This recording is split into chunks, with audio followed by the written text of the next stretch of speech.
सालों पहले एक गांव रत्नापुर में एक जाना-माना मंदिर था। उस मंदिर में रोज एक पुजारी पूजा पाठ करता था। उस पुजारी के पास अपना एक हाथी था, जिसे वो अपने साथ रोज मंदिर लेकर जाता था।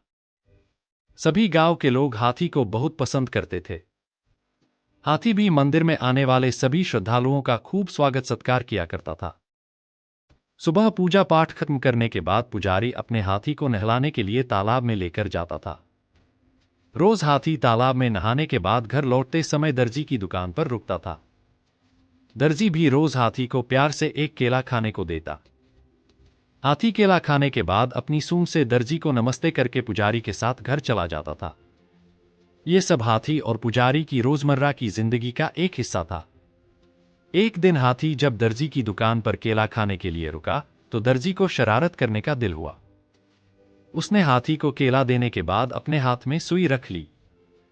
जैसे ही हाथी ने उसे नमस्ते किया, दर्जी ने उसकी सूंड पर सुई चुभा दी। सुई चुभते ही हाथी जोर से चिंघाड़ते हुए करहाने लगा। दर्जी ने हाथी के दर्द का खूब मजाक उड़ाया और जोर जोर से हंसने लगा। पुजारी को पता नहीं चला कि क्या हुआ। वो हाथी को सहलाते हुए अपने घर लेकर चला गया। अगले दिन फिर पुजारी और हाथी तालाब से लौटकर आ रहे थे। पुजारी कुछ दूर रुककर लोगों से बात करने लगा। हाथी रोज की तरह दर्जी की दुकान पर रुक गया। आज हाथी ने अपने सूंड में कीचड़ भर लिया था। दर्जी अपनी दुकान में बैठकर कपड़ों की सिलाई कर रहा था। जैसे ही हाथी ने दर्जी को देखा, वैसे ही हाथी ने उसकी पूरी दुकान पर कीचड़ फेंक दिया। उस कीचड़ में दर्जी तो भीगा ही, बल्कि उसकी दुकान के सीले हुए कपड़े भी खराब हो गए। इस सब से दर्जी समझ गया कि मैंने कल जो किया था, उसी का दंड हाथी ने मुझे आज दिया है। दर्जी को अपनी फलती का एहसास हुआ और वो हाथी के पास भागकर गया। उसने हाथी से माफी मांगने की कोशिश की।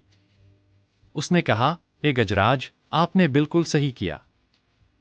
मैंने जो कल किया था, उसका नतीजा यही होना चाहिए।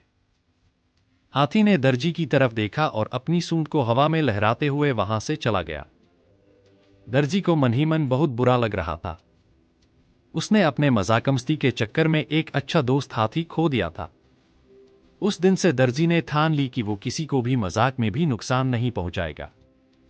कहानी से सीख। दर्जी और हाथी की कहानी से यह सीख मिलती है कि किसी के साथ भी बुरा व्यवहार नहीं करना चाहिए, मजाक में भी नहीं।